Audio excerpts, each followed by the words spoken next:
Hello, folks. How you guys doing? Welcome to Boxing Profiles. Again, once again, beautiful sunny California. I'm here again with one more for you guys. But you know what, guys? Earlier we was talking about the Terence Crawford fight. And how everybody's saying that this fight is almost done, and the date, for for October 12th or the 19th. So, it's like we heard this before. So, my question is, do they even really want this fight to happen? Now, somebody mentioned to me about, maybe explain what is actually going on in the background, what people don't know about, because we're not getting a real good take on what's happening in the background between Terence Crawford and Earl Spence. But what I'm going to do is this: I'm going to share my video with a gentleman that is a manager, and he understands the negotiation process, and I'm gonna have him explain it. He was explaining it to some of the people, but not everybody's probably seen this before. So I'm gonna go ahead. I'm gonna share my screen with you guys, so you guys can probably get a better understanding about what's going on in the background. Um, for me, I don't think it's gonna happen. That's just me. I could be completely wrong, but I don't think the fight even gonna happen. I just think there's a lot of hype. It's getting more people to start paying attention to boxing again. Because again, boxing needs this type of a fight. We hadn't seen this fight in 40, 45 years. Sugar Ray Leonard and Thomas the Hitman Hearns. We haven't seen a fight like this in that long. So this is way overdue for us to have a fight like this, and it makes a difference, for the boxing fans, okay? Even for the fans that you guys are calling casual fans, to me, they're all boxing fans, okay? There's always seems to be a word out there for somebody to come up with, like they say, the casual fans. I don't agree with it. Look, if you're watching boxing, you just as much as a fan as anybody else is, okay? That's the difference, They're boxing fans, and then there's guys that are former fighters. That's just how I see it. Okay, I really, as people say casuals and all this other stuff. You know what? I still don't understand what the term means. I mean, was it supposed to be something like you just started watching boxing or something, so you a casual fan? Whatever. I mean, that it means nothing. I mean, absolutely nothing. It's just a saying. I don't, still not getting it. I'm just not. I ain't comprehending it. But again, too, this day and age, things is a little bit different from when I grew up. Like I said, I'm 60 years old. Okay, so I'm back from the old school. A lot of this new stuff. It to me is a bunch of silliness. But anyway, so I'm gonna go ahead and I'm gonna share my screen with you guys, and I'm gonna play this video for you. Just bear with me here for a quick moment, okay? Well, I'm gonna go ahead and share my screen with you and let you guys listen to what this guy's got to say.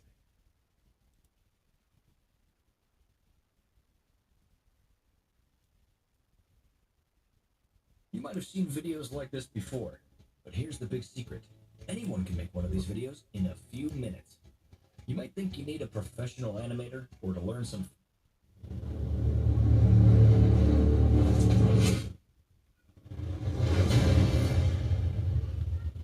There you go, YSM Media. This guy is pretty good.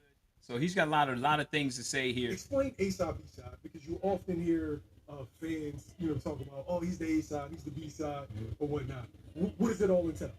Well, A side and B side, it sounds very simple to an average fan, but it is very complex in this way. So A side and B side, that wasn't always the case, especially back in the 70s, 80s, and early 90s. But as far as the climate and evolution of the game in the sport of boxing is concerned, as far as the business, the A side and B side came into play. And so the A side is, remember we talked about there's four types of fighters. You have your prospect, you have your contender, you have your opponent, then you have your champion. So the A side will be someone like, let's say, a contender, someone who basically is right there on the cusp of fighting for a title, whether it be a regional title or a world title, right? And then you have your actual champion. Of course, your champion will automatically be the A side, meaning that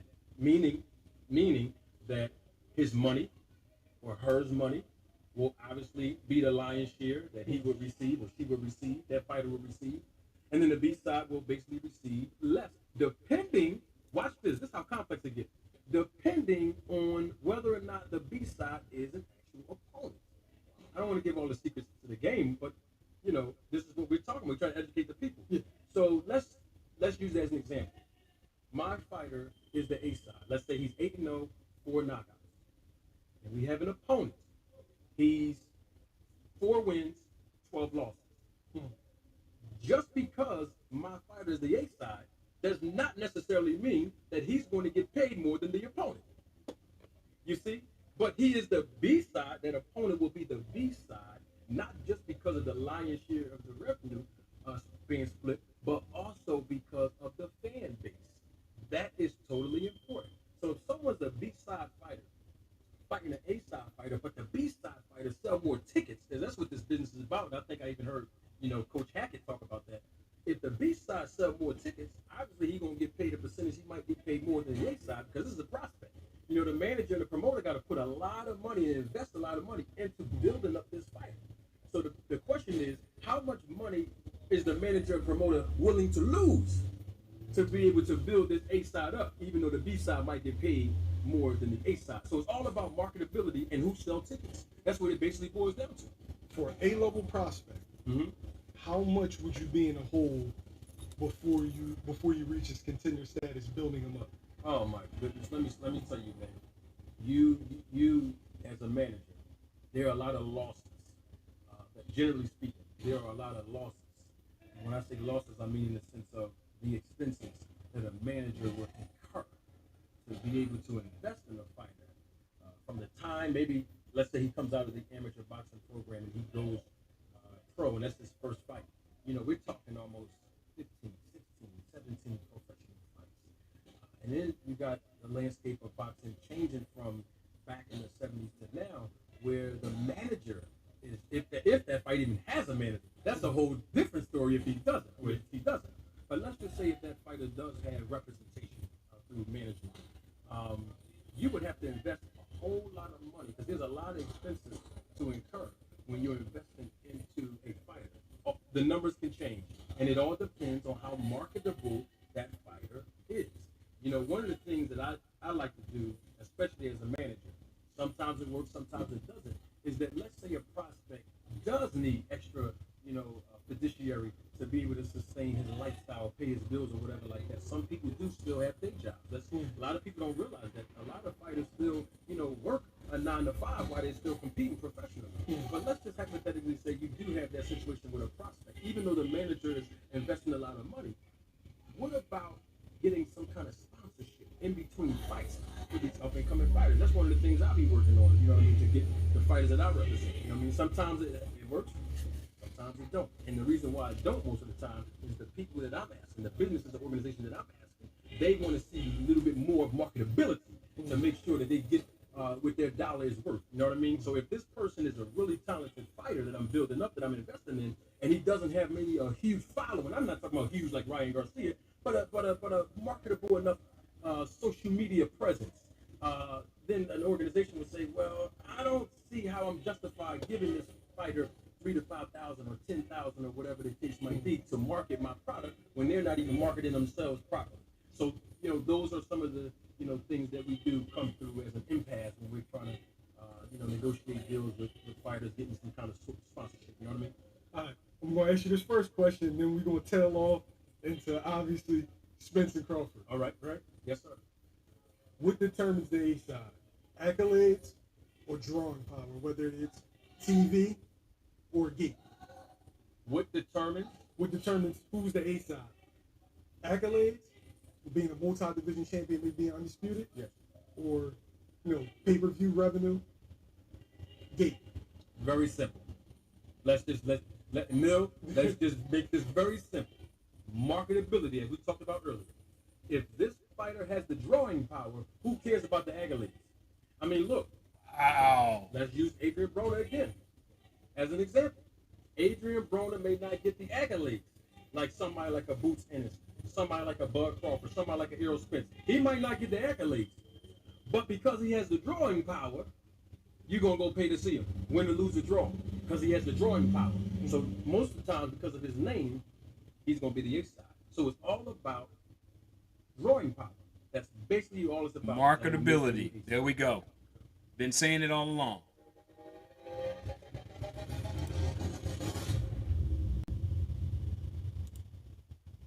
All right, folks, there you have it. Now, you know what, folks? I think I'm going to go ahead and I'm going to run it back. I'm going to run it back because I do believe that there is a second video that the same gentleman is explaining a little bit more. Let's see here. Let me go back one. Okay, here we go. All right. I'm going to share. Let me bring it up. Let's see. I'm going to pause it. Bump the screen up, and I'm gonna share the screen one more time. You can hear this. You can hear it again. This was a little bit shorter, but he's actually explaining again. So we could, so you guys can fully understand it, because I do hear other YouTubers trying to explain this, but they're not going in depth the way he went in depth, explaining the A side, the B side, and how the people negotiating are looking at this. Okay, like you heard him say. He said back in the 70s and stuff. When I grew up, there was no A side, there was no B side.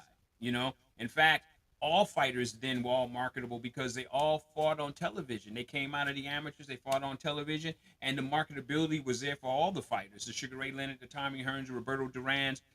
Even some of the guys that wouldn't even became as big as those fighters. Okay, it was even there for Aaron Pryor, who fought in the Olympics.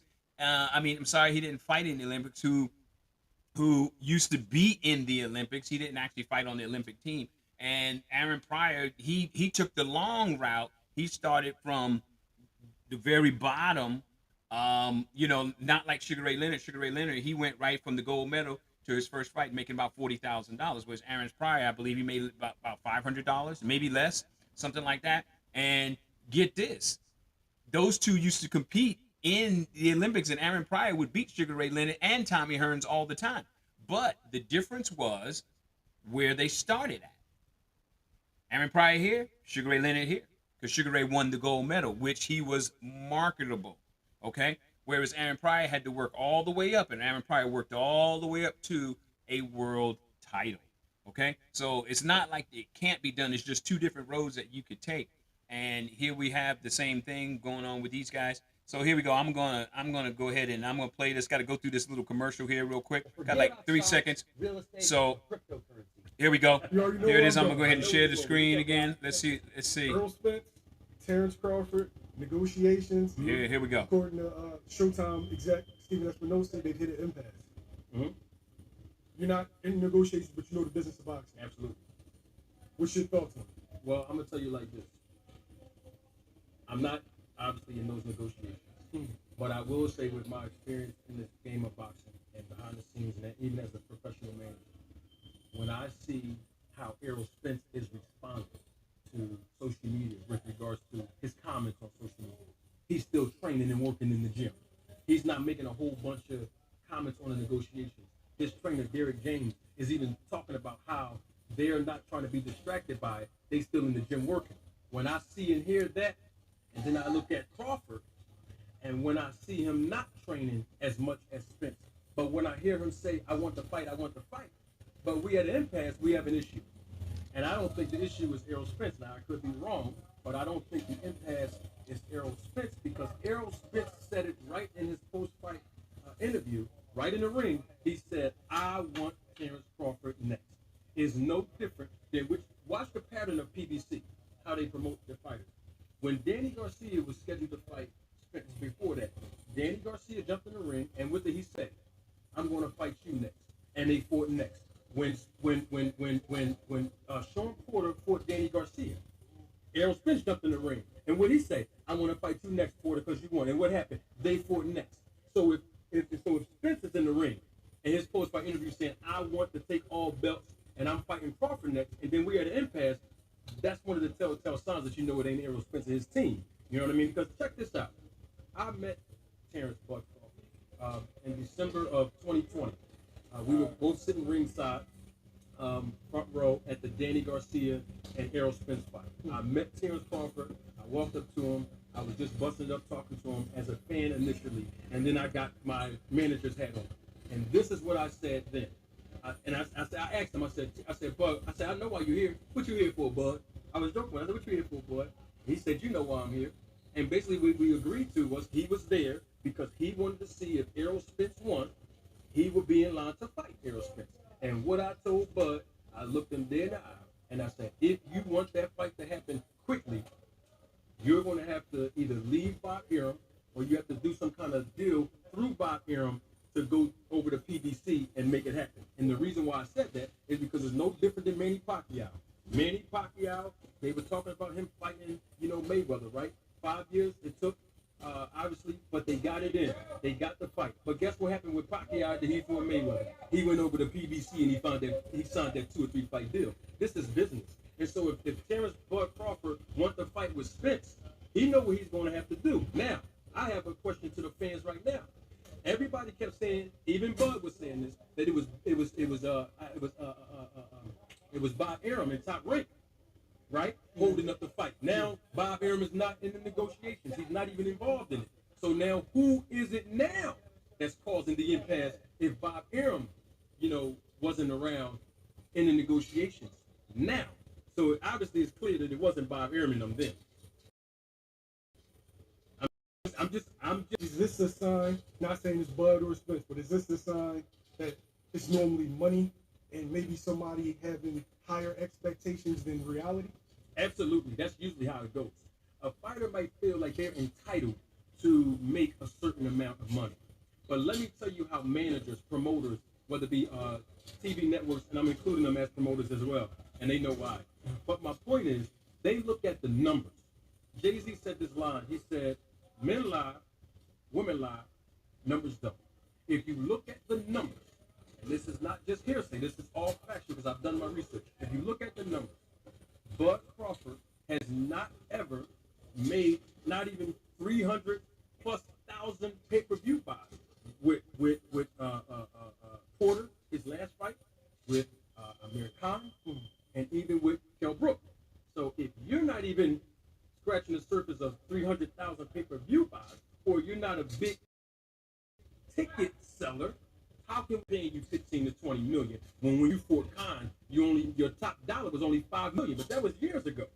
So how can you make 5 million? That's the most that you ever made. How can you come back and say I deserve 15 to 20? No. That's not how it works. We're looking at your numbers, and then we compare your numbers to somebody like Spence, and we know Spence sell out. He sell out pay-per-view, and he sell out tickets as far as the live gate. Right? And this is another thing that people don't think about when they're looking at the H side. He has man-down promotions, Spence does. Now, I'm not advocating for the guy. I'm just talking facts right now, Mill, He has man-down promotions. So he should get the lion's share. He's coming in with his own promotion company. He sells more tickets than Bud as far as live gate, and he does way more numbers on pay-per-view than Bud. These are facts, okay? So what I would say to Bud, if I was manager, if they offer us at least 10 million and at least maybe 70, 30, 60, 40 on pay-per-view, we're going to take that. You know why? Because we know we can beat Spence.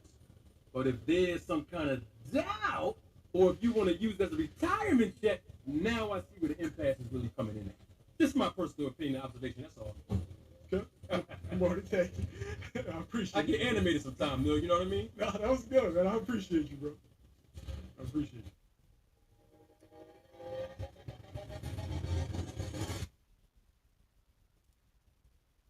There you have it, folks. From a manager who understands boxing and knows everything that's going on when it comes to negotiation and how fighters should be marketed.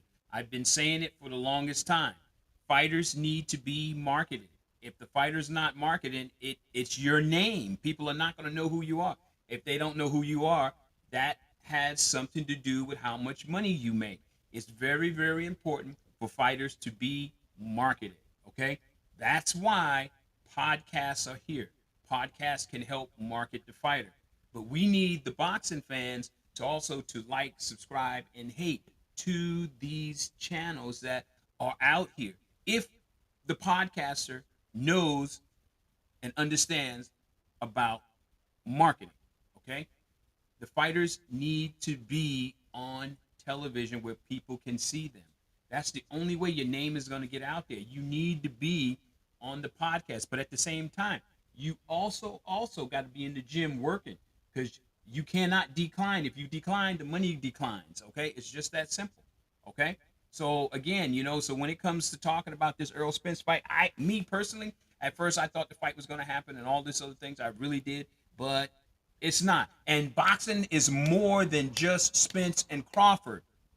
Okay, there's 1,000 other fighters out there that people don't know, that we need to, as podcasters, we need to get out there into our own local towns and local gyms and network with them to get the fighters that are up and coming to be known, because you don't know what talent is out there. We may have a talent out there better than Mayweather. That's right, I said it, better than Mayweather, and we don't even know about it. Okay, so that is why podcasters need to really, really get on their game. You really need to be on your game when it comes to this, because it's look, sitting here behind at the desk and behind the camera, that's one part of it. Let's make these guys actually really, really work. Okay? That's what I'm talking about, boxing fans. That's why I say, who are you listening to? Who are you listening to? Who are you giving your money to? You giving your money to a guy that's just sitting there and just doing this. He's just talking all day long. No. That's up to you if you want to do that. But for me, what I see, I want to know that my podcaster is out there. He's out there putting in some work. That means he's going to the local gyms. He's finding fighters that needs to be marketed, and to help market these guys and help push these fighters that are out there. And then that's not just in one sport. That's in all sports. That's what podcasters need to be doing. Basically, can use this as a recruitment process. You know what I'm saying? It makes it easier for these for these different organizations to look and say, "Hey, man, check this guy out over here. Check this guy out over there." That's what it's about, folks. That's what it's all about.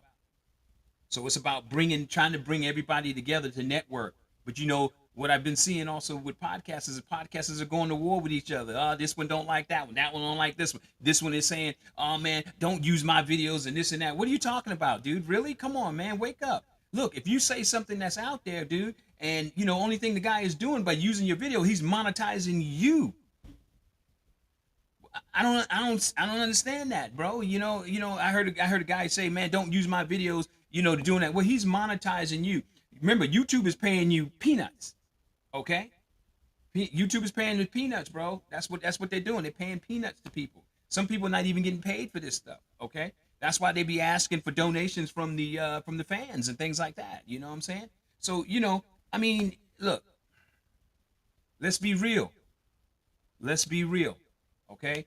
Bottom line to this is, professional fighters need to be marketed.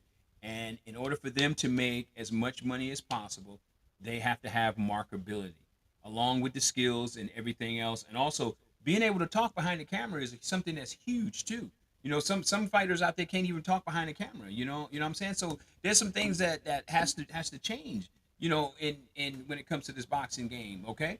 So bottom line to it is, folks, we need to help market the fighters. Okay. I've said this in my podcast earlier. Actually, it'll be coming on here in about another 20 something minutes, the first podcast, and then I'm gonna have this one an hour later come follow that one up. There was a show at the Doubletree Hotel in Sacramento, California, and it was Uppercut Promotion. The promoter's name is Nasser Navarone. From my understanding, okay, Nasser put on a excellent card last Saturday night. He had 10 fights on the card, and it was sold out. Okay, it was sold out, and this has been happening with Nasser Navarone here in Sacramento, California, putting on these fights because the man loves the sport of boxing. Okay, and there's guys out here that want to be great. There's fighters that want to be great. But again, without marketability, without the right promotions and the networks and things like that, nobody's gonna know who these guys are. By the time we find out, they'll already be maybe 25 and 25 and something. You'd be like, man, where did this guy come from? Who is he? All I know is he's a pretty good fighter, this and that. But it's nice to watch the fighter grow from no fights all the way up to championships. It's nice to watch those guys grow, because that's what made boxing so great when I was a kid. Okay, I watched the fighters when they first started. Okay, like I said, I'm 60 years old. I watched Pernell Whitaker after the Olympics in his first pro fight. Watched him come up from no fights all the way up to being a champion. Meldrick Taylor too. All those guys. Every last one of them I watched. Okay? Every last one of them. I even watched Mayweather come up. Again, I'm 20 years Mayweather's senior. Okay? 20 years. Okay? I watched him come up. I watch him grow as a fighter. And that is what is so important, is watching these fighters grow. Okay? So, and these are things that are, like I said, behind the scenes that the fans really, really don't know about. And this is what I'm saying. So, if a lot of you fans, if you truly a fan and you want to know what's going on, you look, ask these professional fighters, okay, what's going on. There's a fighter in Sacramento. I had the opportunity to spar with him. He was a 3-time world champion, was Tony the Tiger Lopez when I was fighting. Okay. A lot of people know Tony the Tiger Lopez. So if you have the opportunity to talk to him, ask Tony how negotiations go and all this other stuff. You can ask people like Jacob Stitch Duran, the best cut man in the business. He could tell you MMA and he could tell you boxing. Okay, folks, look, ask these guys, ask questions. They're on YouTube. They're on Twitter and all these other pages and this and that. Okay, they have all these different avenues that you can ask questions of people that's in the game. And I'm pretty sure if you ask the question in the right manner, with respect and without all this trolling and cussing and all this other stuff, then maybe you might get an answer from a Leonard Ellaby or someone else in the business that knows about the business. If you ask the people with respect, just ask them, hey, like there's a question I like to know with Golden Boy, do you only have two marquee fighters? Because the only two that I know of is Virgil Ortiz and Ryan Garcia. That's it. I don't know of any other ones that you have. Do you have other fighters that we could actually see? Because it looks like Golden Boy is dying down. I don't know what's going on. I remember at one time Golden Boy was it. I know that Canelo was over with Golden Boy, but Canelo's gone now from Golden Boy. So what's going on over at Golden Boy? That's another thing that I want to know. You know what I'm saying? Who are the marquee fighters? Who are the fighters that's making the noise that's out there in your local areas? Who are they? Do you even know? Do you even know? You know what I'm saying? I know one guy that I'm dealing with, and his name happens to be his name is Ogana the Hitman Chukwuemeka. He's making noise. He's an amateur. Okay, he knocked out his last 2 opponents in the amateurs. Okay, so he's making noise. And me being his coach, I told him, look, you're gonna go into the open division, then you need to be making noise. You need the open division, knocking these guys out without question, sleeping them night. Because we know the politics in the amateurs, just like we know the politics in the pros. Sometimes, just sometimes, you just got to knock the guy out. If you want to make some noise, you got to do what you got to do. You cannot leave it to the judges, period. You can't do that, okay? You cannot leave it to the judges, because then that gives the judges and them to some judges are fair, some judges are not so fair. Some are mediocre. You got all types of people in this world. You know what I mean? Some people favor it's the God's honest truth. We're only human beings. Some people like this fighter better than they like that fighter. So, you just don't know what they're feeling, although they're supposed to be neutral. That's what the job says. But we have no idea what they really got going on in their heart. So that's why the fighter has to knock his opponent out or beat him so bad beat him so bad that they're without question. Okay. Yes, that's why there's two other judges also. Okay. And then you have people making bad statements like commentators. They tend to see sometimes if they don't like something that a referee did or a judge did, they put it all over the media and everything else. Now that person looked like they didn't know what they was doing, but they've been judging fights for years and years and years. So just one bad decision, bam, just like that, you ruin.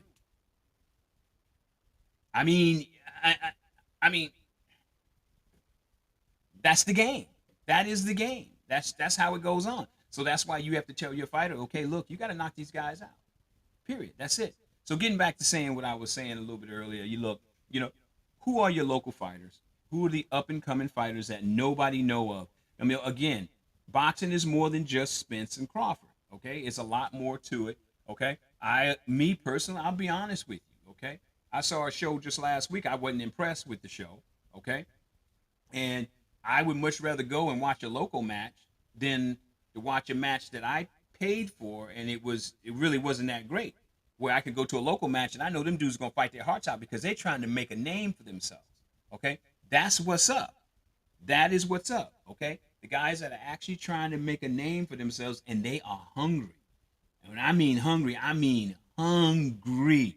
Okay, I mean they like Pac-Man, just be eating everything up. That's what I'm talking about. That's what I want to go see. And I know that if I spent $75 or whatever it is that I spent to go to that particular fight, that I walked away and I'm satisfied. It's being satisfied as a fan. And this is where boxing is not great anymore, is because they're not satisfying the fans. Okay? Whereas when I grew up, the fans got satisfied. Sugar Ray Leonard, Tommy Hearns. Okay? Marvin Hagler, Sugar Ray Leonard. Marvin Hagler, Tommy Hearns. Marvin Hagler, Roberto Duran. Marvin Hagler, Vito Antuofermo. I mean, I could go on and on and on all these great fights that were out there. Okay? I mean, even here's another great fight, and these two fighters wasn't on a super world-class level. Okay? We had everybody should know, we call him the Drunken Master. The Drunken Master when he fought Mickey Ward. I don't know if you guys seen that fight on YouTube, but if you go back and look at that fight, go look at those guys go at it. That's what people wants to see. That's what we want to see. That's what boxing needs to bring back to us. Two guys go to war. I mean, they go to war from two different styles, okay? I mean, and that's just one guy. I can name thousands of fights that were like that, and that's why boxing was so great. Now, everybody's worried about my O. I got to keep my O. What? Your O. Your O. Come on. Come on. Instead of just doing your job, and your job is what? To go in there, put hands on the guy.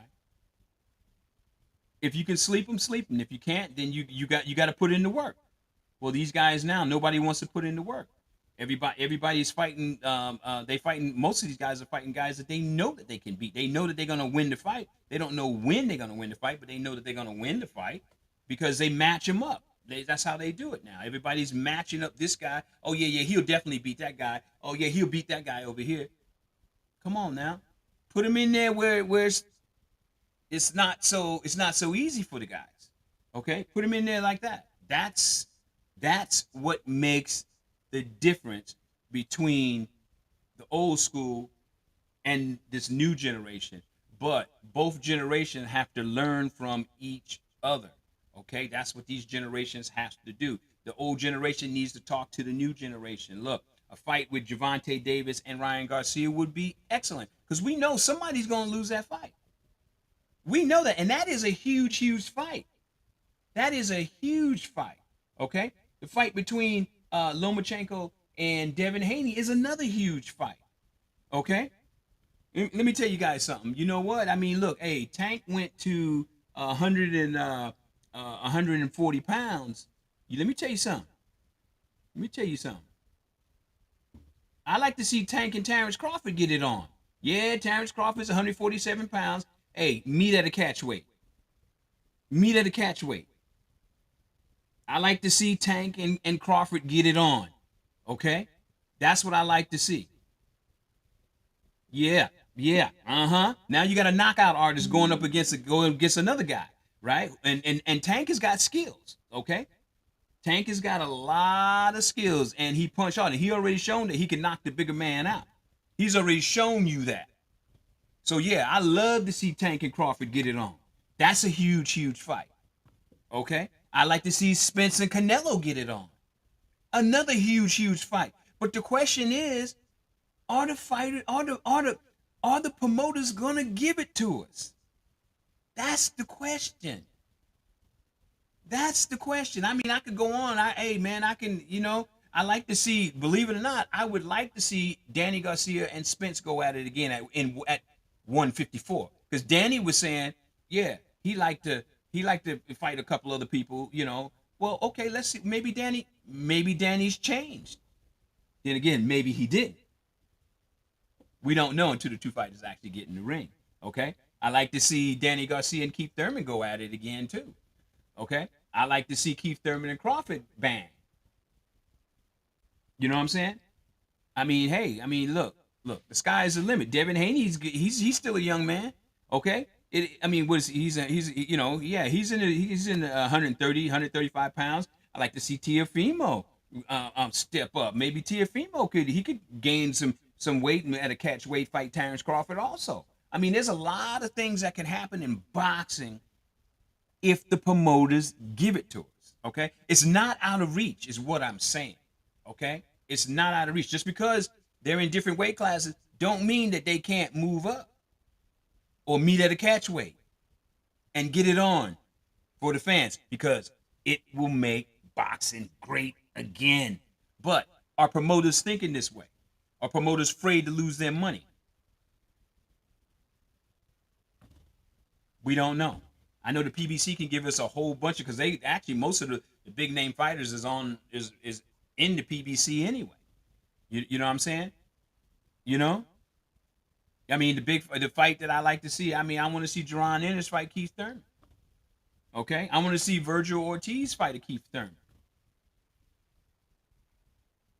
Ortiz and Boots. Okay. I don't know if I'm gonna say this dude's name or I'm gonna mess it up. Stan Leonis. Stan Leonis. Like to see him fight a Virgil Ortiz. I mean, come on. Or Boots Ennis fight a Stan Leonis. Or you know what I'm saying? I like to see these fights. This will make boxing great again. Okay, because these are the big dogs right at the top. Right at the top. So, folks, we just gotta as fans, we just need to write these promoters, and we tell them, come on, man, give us what we want, man. Because guess what, folks? We have the power. We have the power. You want to know how we got the power? They don't give us what we want. Don't watch the pay-per-views. It's just that simple. All they get is ticket sales that come to the door. Don't watch the pay-per-views if they don't give us the fights that we want. It's just that simple. Why give it to them if they ain't giving us what we want? Isn't that fair? Why spend your money? Hey, I'm putting it out there, okay? Because it wakes everybody up, okay? It wakes everybody up. If they're not giving us the fights we want, don't buy the pay-per-view. And that is another reason why people stream fights, because they don't feel that they're getting what they need to pay for the fight. In other words, they're not getting what they paid for, so that's why they're gonna stream the fight instead of paying for the fight. So it's kind of the fault of the promoter and kind of the fault of the fan at the same time, okay? And that's what people are doing. I ain't condoning it. I'm just saying this is what they're doing, okay? So the bottom line to it is this: boxing promoters, you got to give us more than 3 fights on the pay-per-view, okay? You got to give us that, more than 3 fights on the pay-per-view. All right, okay. And why is it that tickets are like $100 for 3 fights on a pay-per-view? When we got MMA, they're giving us like what 10 fights, or it's an all-day event. Now if you guys are doing an all-day event, why isn't it all on television, all the way up into the pay-per-view? Why isn't it on television? I got to ask those questions. Come on, if you want this sport to be great again, then you got to give us something. Especially when you want us to pay our hard-earned money for it. You got to give us something, Okay? And I'm talking for me and everybody else that's behind me that is a boxing fan. That's what I'm talking about. Whether they're casual or they're hardcore fans, you got to give us promoters what the fans want to see. And the only way you're going to know that is if you ask the fans what they want to see. This is where you could put on a great card for the fans and keep the fans to come out continuously. You know, back in the day, there was a place that was called in Philadelphia called the Blue Horizon. They had fights at the Blue Horizon almost, actually, I believe it was like every week. They had fights continually going, just keep going and going and going. And guess what? A lot of great fights happened out of the Blue Horizon. Lots of great fights came out of the Blue Horizon. Okay? And this is what boxing needs to be again. Okay? And I'm going to keep saying it until it gets back to what it used to be. But it's not going to get like that if the promoters are not willing to take a chance. You got to believe in your fighters. You got to believe in your fighters that you got out there. Okay? Because if you ain't believing in your fighters, I mean, what's the point? What's the point? You know, you got guys that love this sport, and some of them want to be great, and all they got is 3 minutes at a time to be great. Okay? That's not a whole lot of time to be great. They got 3 minutes to be great, to be the best that they can be for 3 minutes around for 12 rounds. After that, it's over. It's history. Win, lose, or draw. That's it. It's done. They're done. That's it. So, you know, folks, again, promoters, I'm talking to you. I'm talking to managers. I'm talking to coaches. You have to market your fighter. If you don't market your fighter, by him just fighting alone is not enough for him to become a big name. Okay? You definitely have to come basically almost into the sport, and you're going to have to create a name for the fighter. You have to tell his story. That is what this is all about, okay? This is about telling the fighter's story and showing you what this fighter can do, okay? And how good is he by giving him challenges, and he's overcoming each and every challenge. That's how you get a world champion, okay? Mentally and physically, got to be there. Everything has got to be there, okay? All right, guys, that's all I got for you, okay? And remember something. Keep punching. Don't get punch drunk. Peace. I'm out. You guys have a great night. All right, take care.